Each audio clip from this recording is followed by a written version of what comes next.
தமிழகத்தில் அச்சமளிக்கும் அளவுக்கு கொரோனா பாதிப்பு இல்லை என மாநில பொது சுகாதாரத்துறை இயக்குநர் தகவல். JN1 வகை கொரோனா தொற்று பரவல் குறித்து நடந்து வரும் ஆய்வுகளின் முடிவு 2 நாட்களில் வெளியாகும் எனவும் பேட்டி. இந்தியா உள்ளிட்ட பல்வேறு நாடுகளில் வேகமாக பரவி வரும் புதிய வகை JN1 கொரோனாவுக்கு கூடுதல் தடுப்பூசி செலுத்த தேவையில்லை. 60 வயதுக்கு மேற்பட்டவர்கள், நோய்வாய்ப்பட்டவர்கள் கவனத்துடன் இருக்க மத்திய சுகாதாரத்துறை அறிவுரை. கிறிஸ்துமஸை முன்னிட்டு உலகம் முழுவதும் தேவாலயங்களில் நடைபெற்ற சிறப்பு பிரார்த்தனைகள். கத்தோலிக்கர்களின் தலைமையகமான வாட்டிகனில் புனித பேதுரு தேவாலயத்தில் இருந்து ஆசி வழங்கினார் போப் பிரான்சிஸ்.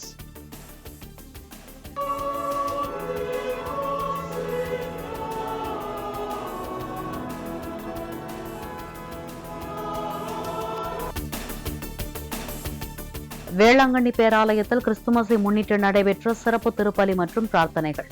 சென்னையில் சாந்தோம், பெசன்ட் நகர் உள்ளிட்ட தேவாலயங்களில் ஏராளமானோர் திரண்டு வழிபாடு.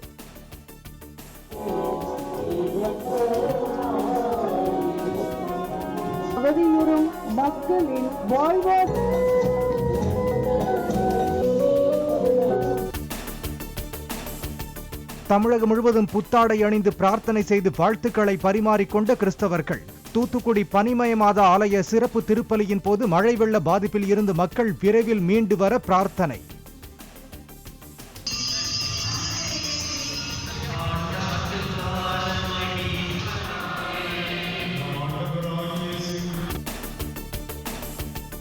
டெல்லியில் நடைபெற்ற கிறிஸ்துமஸ் நிகழ்ச்சியில் கிறிஸ்தவ சமூகத்தினருடன் கலந்துரையாடிய பிரதமர் மோடி சிறுமிகளின் சேர்திசை பாடல்களையும் கேட்டு ரசித்தார்.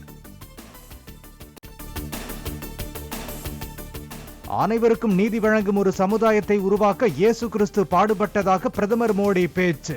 கிறிஸ்துவின் போதனைகள் நாட்டின் வளர்ச்சிக்கான பயணத்திற்கு வழிகாட்டும் ஒளியாக திகழ்வதாகவும் கருத்து.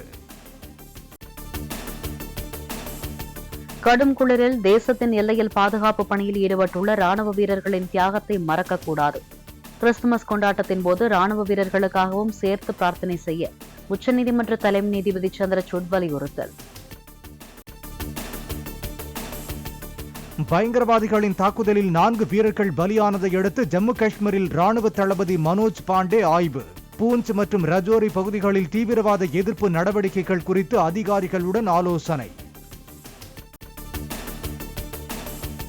முன்னாள் பிரதமர் அடல் பிஹாரி வாஜ்பாயின் பிறந்த நாளை ஒட்டி அவரது நினைவிடத்தில் தலைவர்கள் மரியாதை. குடியரசுத் தலைவர் திரௌபதி முர்மு, குடியரசு துணைத் தலைவர் ஜெகதீப் தன்கர், பிரதமர் மோடி உள்ளிட்டோர் மலர்கள் தூவி மரியாதை செலுத்தினர். நெல்லை மாவட்டத்தில் மழை வெள்ளத்தால் 16 பேர் உயிரிழந்ததாக மாவட்ட நிர்வாகம் அதிகாரப்பூர்வ அறிவிப்பு. 1064 குடிசை வீடுகள் முற்றிலும் இடிந்து சேதமானதாக கணக்கீடு. நெல்லையில் வெள்ளத்தால் உயிரிழந்தவர்களின் குடும்பங்களுக்கும் வீடு, கால்நடைகளை இழந்தவர்களுக்கும் நிவாரணத் தொகையை வழங்கினார் அமைச்சர் உதயநிதி ஸ்டாலின். வெள்ள பாதிப்புகளை பார்வையிட்ட பின் மத்திய நிதி அமைச்சர் நிர்மலா சீதாராமன் தகுந்த நிதியை கொடுப்பார் என நம்புவதாக பேட்டி.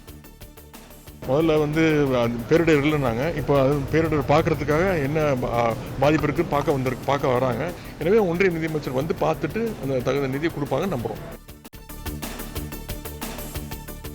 வெள்ள பாதிப்புகளில் இருந்து தூத்துக்குடி மாவட்டம் 2-3 நாட்களில் மீண்டு முழு இயல்பு நிலைக்கு திரும்பும் என அமைச்சர் உதயநிதி நம்பிக்கை. மனிதர்கள் மற்றும் கால்நடை உயிரிழப்புகளுக்கு நிவாரணம் வழங்க 188 கோடி ரூபாய் தேவைப்படுவதாகவும் பேட்டி. கிளாம்பாக்கம் பேருந்து நிலையம் வரும் பொங்கலுக்குள் முதலமைச்சரால் திறந்து வைக்கப்படும். பேருந்து நிலைய இறுதிக்கட்ட பணிகளை ஆய்வு செய்த பின் அமைச்சர் சேகர் பாபு பேட்டி. CPCL நிறுவனத்தின் எண்ணெய் கழிவால் பாதிக்கப்பட்ட மீனவர்களுக்கான நிவாரணத் தொகையை தமிழக அரசு 2 மடங்காக உயர்த்தி வழங்க வலியுறுத்தல். கூடுதல் நிவாரணம் கோரி ஆர்ப்பாட்டத்தில் ஈடுபட்ட மீனவர்கள் மீதான வழக்குகளை திரும்பப் பெறவும் எடப்பாடி பழனிசாமி கோரிக்கை. பரபரப்பான அரசியல் சூழ்நிலையில் நாளை அதிமுக பொதுக்குழு நடைபெறும். தனியார் மண்டபத்தில் நிர்வாகிகள் ஆய்வு. தேர்தல் கூட்டணி உள்ளிட்டவை குறித்து முக்கிய தீர்மானங்கள் நிறைவேற்றப்படக்கூடும் என தகவல். வெள்ளத்தால் பாதிக்கப்பட்ட தென் மாவட்டங்கள் பொருளாதார ரீதியில் பின்னுக்கு தள்ளப்பட்டுள்ளதாக அண்ணாமலை கருத்து. தூத்துக்குடியில் உப்பளங்கள் மீண்டும் செயல்பட 2 ஆண்டுகளாவது ஆகும் என்றும் பேட்டி. ஆல்ரெடி வந்த புயல்னால 4 மாவட்டங்கள் தமிழகத்துல தன்னுடைய உற்பத்தி திறனை இழந்திருக்கு. ஆல்ரெடி நாம உற்பத்தி திறன்ல கீழே போக ஆரம்பிச்சிட்டோம். இன்னைக்கு தூத்துக்குடி இன்னும் 2 ஆண்டுகள் தன்னுடைய உற்பத்தி திறனை கொடுக்க முடியாது. தூத்துக்குடி போட்டே பார்த்தீங்கன்னா இப்பதான் திரும்ப ஆபரேஷனுக்கு வருது.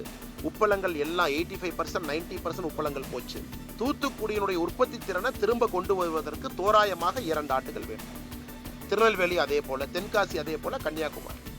சென்னையினுடைய உற்பத்தி திறன் அம்பத்தூர் எஸ்டேட்டை கொண்டு வர்றதுக்கு 6 மாசம் ஆகும்.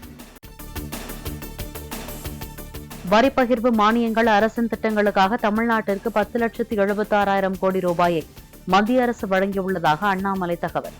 முந்தைய ஐக்கிய முற்போக்கு கூட்டணி ஆட்சியில் வழங்கப்பட்ட நிதியை காட்டிலும் கடந்த 9 ஆண்டுகளில் 3 மடங்கு அதிக நிதி ஒதுக்கப்பட்டுள்ளதாக கருத்து பதிவு. சென்னையில் கனமழையின் போது மழைநீர் வடிகால் அமைக்கப்பட்ட பகுதிகளில் தண்ணீர் தேங்கியது குறித்து விளக்கமளிக்க வார்டு பொறியாளர்களுக்கு உத்தரவு. தண்ணீர் வெளியேறாத பகுதிகளில் ஆய்வு மேற்கொண்டு அறிக்கை சமர்ப்பிக்க மாநகராட்சி ஆணையர் ராதாகிருஷ்ணன் அறிவுறுத்தல். தொடர் விடுமுறையை ஒட்டி சபரிமலையில் வழக்கத்தை விட கூடுதல் எண்ணிக்கையில் குவிந்த பக்தர்கள். கூட்ட நெரிசலை தடுக்க பல கிலோமீட்டருக்கு முன்பே நிறுத்தப்பட்ட வாகனங்கள் சுமார் 4 மணி நேரமாக ஒரே இடத்தில் காத்திருக்கும் சூழல்.